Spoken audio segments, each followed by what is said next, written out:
it's been in the news recently, this discussion about men in women's sports. In fact, the South Carolina women's basketball coach, Dawn Staley, was asked about her views on that. You might have seen the clip. In case not, for our viewers, here's that moment when she was asked about whether biological men should be competing in the women's league.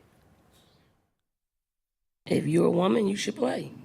If you consider yourself a woman and you want to play sports or vice versa, you should be able to play.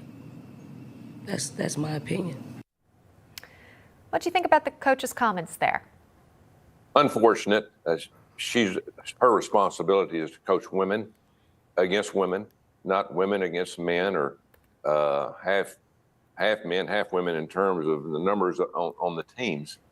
It's just unfortunate. I coached for 40 years, and I was around first starting coaching when Title IX started. It's probably the only one of the few things up here that they've actually done federally that has helped the people, groups of people across the country. And let me tell you something, it has done great.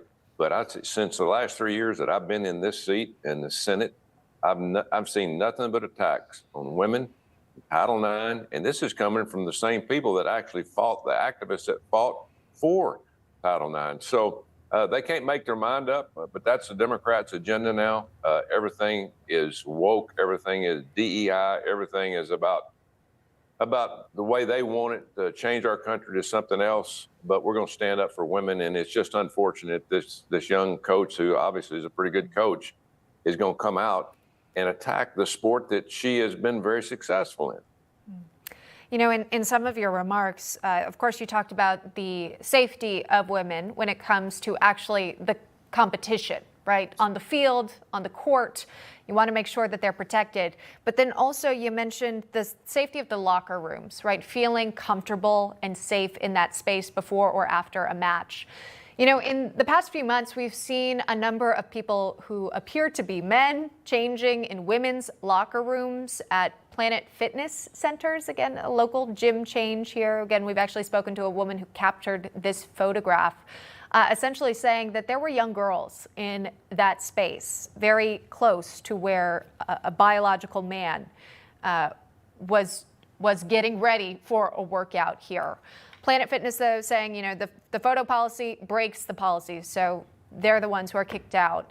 But the policy stands depending on which gender you identify with. You can use the locker room. What's your messages to businesses that have that approach? Well, it's just, again, unfortunate. And the sports aspect is one thing because it's supervised out on the court, in the swimming pool, on the field, whatever. But then you go in the locker room, it is not, you don't have the support. It's you versus somebody else in that locker room. We've had rapes, we've had fights, we've had people that have been embarrassed. And that's not what this country is about. It's about fairness when it comes to something that is so vital to our country's way of prospering, of young girls being able to grow up and being comfortable and being themselves. But to be put into a locker room with a biological male, to me, that's against the law. People should be put in jail for that. It's just unfortunate we're having to go through this point in time. That's the reason we have to get this administration out of office, because everything they've touched, whether it's foreign relations, economy, anything to do with sports, they have absolutely ruined it. So we got to get back to common sense in this country, and we got to get back to fairness and give these young girls, women, an opportunity. Because if we don't do that, if we don't make this change, we're going to start losing young girls at an age that parents aren't going to allow them to dress in dressing rooms, take showers with biological boys, or participate in a sport where they might be injured against a bigger, faster, stronger person. Yeah. Again, certain companies have different policies when it comes to gender identity in these spaces. Different schools, different leagues have different policies. You just kind of got to read into it right now at this point. Waiting to see what happens next from the federal level. Right now, it's on pause. There's not enough votes to change anything about it. But I know you're getting the word out. Senator Tommy Tuberville of Alabama, thanks, sir, for coming on today and sharing your thoughts. Thank you. And I want to say thanks to the NAIA for standing up.